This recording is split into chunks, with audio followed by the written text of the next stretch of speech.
देवरिया के देवभूमि को कुरुक्षेत्र बनाने की तरफ राजनीतिक दल के लोग अग्रसर हैं। घटना शुरू होती है 5 सितंबर से, जहां एसएस मॉल में काम करने वाली एक युवती का आरोप है कि वह 1.5 साल पहले एसएस मॉल में काम करती थी। वहां के मालिक उस्मान और उनके साले गौहर अंसारी ने मेरे साथ जबरदस्ती करने की कोशिश की।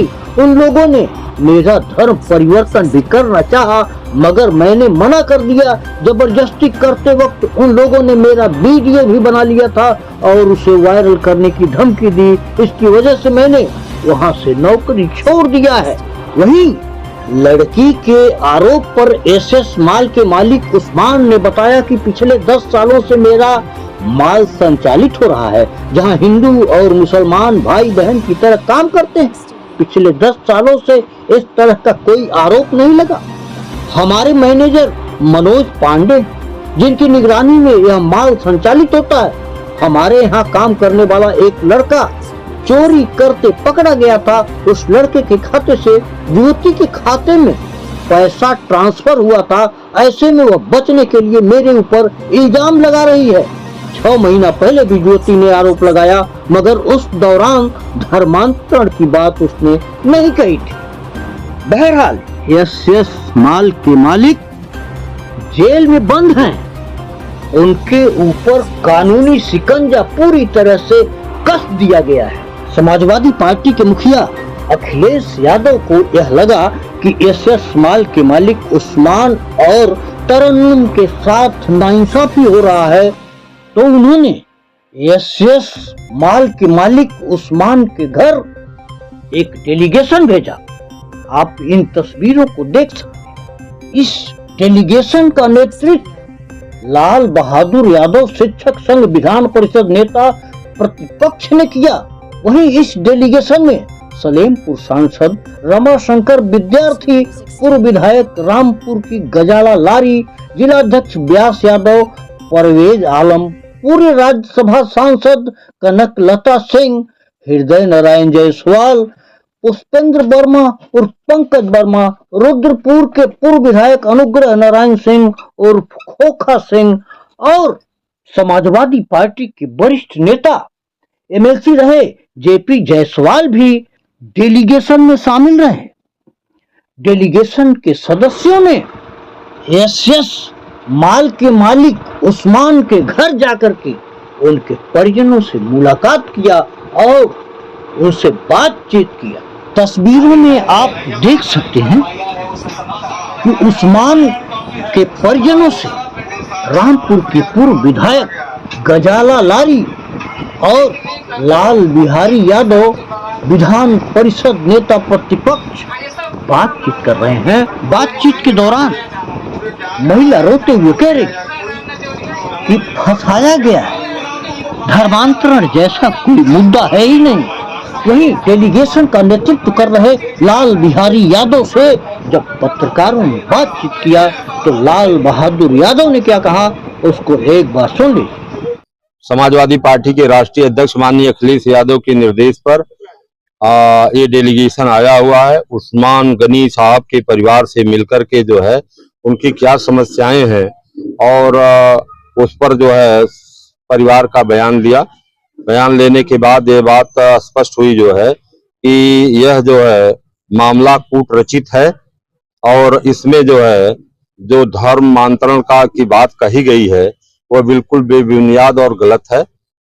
दात्रा मद्देसिया जो है पटना में रहते थे और 2013 में उन्होंने विधिवत धर्मांतरण किया। 13 में 17 साल पहले, और 1 साल पहले से यह जो है इनके भाई का जो माल था ईजी माल जो है उसके मैनेजर थे।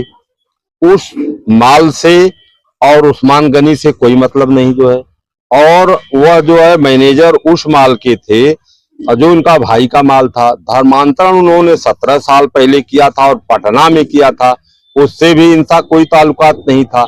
इसके बावजूद भी इनको जो है उसमें मुलजिम बनाया गया जो है। दूसरी चीज मैं बताना चाहता हूं आप लोगों से कि इन्होंने जो है एक एप्लीकेशन दिलवाया जो है कि यहाँ सेक्स रैकेट चलता है। अगर कोई एप्लीकेशन देता है किसी भी इस तरह की, तो पुलिस का काम है कि वह रात में दिन में गोपनीय ढंग से उस पर छापा मारे और उसमें पकड़े कि वास्तव में यहाँ पर सेक्स रैकेट चलता है कि नहीं। अगर इन्होंने छापा मारा तो ये बता दें कि कौन कौन से लड़के या कौन कौन सी लड़कियां जो है पकड़े गए, उसका क्या नाम था, कितने लोग थे। कहीं कोई इस तरह की रैकेट नहीं चलता था इनके माल में जो है। यह केवल मामला जो है इनके यहाँ जो है शाह आलम जो है एक कर्मचारी थे जो है, और अजय भारती, दोनों लोगों ने जो है इस माल से चोरी करके जो है 50 लाख रुपया का अपना मकान बनवा लिया। और इन लोगों ने के अवैध संबंध जो है अंजलि यादव से जो है था, और उस अंजलि यादव की माता और अंजलि यादव के खाते में इन्होंने 10 लाख रुपया जो है ट्रांसफर किए हैं जो है। और फिर अंजलि से एप्लीकेशन को गुड फेथ में करके इन लोगों ने एप्लीकेशन दिला करके इस तरह का दोनों जो एप्लीकेशन 2 प्रकार की दी गई, 3 एप्लीकेशन दी गई, 2 एप्लीकेशन में इसका कोई जिक्र नहीं था। और जब ये चोरी किए लोग जो है तो इनके खिलाफ उस्मान गनी साहब ने जो है मुकदमा दर्ज कराया, जेल गए। जेल से वापस जब आए हैं तो इन्होंने जो है घटना को जो है पूरी तरह से जो है कूटरचित घटना बनाने का जो है पूरा प्रयास किया। और उन्होंने 2 एप्लीकेशन दिया जिसमें कोई आरोप इस तरह का नहीं था। तीसरे जो है इन्होंने पत्र दिया, उसमें सेक्स रैकेट की बात कही, धर्म परिवर्तन की बात कही। आप बता दीजिए कि सेक्स रैकेट का कोई प्रमाण नहीं जो है, कोई व्यक्ति नहीं पकड़ा गया, कोई लड़की नहीं पकड़ी गई, कोई पुरुष नहीं पकड़ा गया।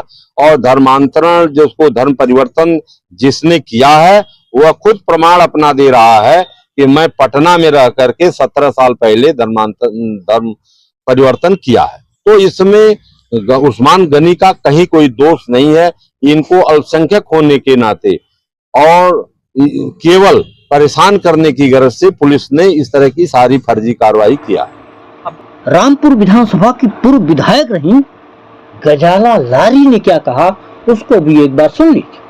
देखिए, 2-3 मामलों को लेकर के ये डेलीगेशन आया है। हमारे तमाम जो सांसद, पूर्व सांसद, विधायक, पूर्व विधायक सब लोग इसमें हैं। और जो एसएस मॉल की आप बात कर रहे हो तो ये देवरिया है। देवरिया में जो आपसी सौहार्द है, जो गंगा जमुना तहजीब है, उसको बिगाड़ने की बीजेपी के द्वारा पूरी कोशिश की जा रही है।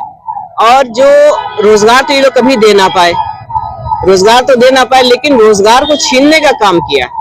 जिस तरीके से ये मॉल की बात की जा रही है, लोगों ने बताया कि कम से कम दोनों मॉल मिला के गोडाउन ये वो कम से कम 200 लोगों को रोजगार मिला हुआ था। आज मॉल बंद है। जो लोग रोजी रोजगार के लिए वहां लगे हुए थे वो लोग यहाँ डेलीगेशन के सामने आए हैं। उन्होंने बताया है कि यहाँ पर जो है अभी 1 तारीख को या 6 तारीख को 2 महीने हो जाएंगे, हम लोग को कोई तनख्वाह नहीं मिली है और हम लोग घर के लोग जो है परेशान है, परिवार परेशान है। तो जो परिवार, बच्चे, बीवी जो परेशान है वो किसकी देन है? ये बीजेपी की देन है। और देवरिया, ये पूरे जिले में कहीं भी कोई ऐसा नहीं है जो नफरत के साथ जीना चाहता हो, चाहे वो हिंदू चाहे मुस्लिम कोई भी। और जो यहाँ का सौहार्द बिगाड़ने की कोशिश कर रहे हैं, कभी वो बंद नहीं पाएंगे। जो ये कोशिश कर रहे हैं कि इन चीजों से जो है वो अपने ऐब को छुपा रहे हैं, वो दबा रहे हैं, क्योंकि उन्होंने देवरिया में कोई काम किया नहीं है। काम करेंगे तब तो जनता उन्हें याद रखेगी ना। तो ये हिंदू नफरत फैला करके अपने को हाईलाइट होने का काम कर रहे हैं। और मित्रों, आरोप प्रत्यारोप का दौर जारी है। समाजवादी पार्टी बीजेपी पर आरोप लगा रही है, तो वहीं बीजेपी समाजवादी पार्टी पर संरक्षण देने का आरोप लगा रही है। मित्रों, दोनों दलों के आरोप प्रत्यारोप में विकास के मुद्दे गायब। इसलिए राजनीतिक दलों के लोग देवरिया के देवभूमि को कुरुक्षेत्र न बनाए। देवरिया में विकास की बयार बहनी चाहिए। देवरिया बुरे दौर से गुजर रहा है, इसलिए शासन प्रशासन की जिम्मेदारी है कि देवरिया में सांप्रदायिक सौहार्द न बिगड़े। मित्रों, इसी से अपनी बात समाप्त करता हूं। मैं अनिरुद्ध विश्वकर्मा, जर्नलिस्ट, हिंदुस्तान सपनों का।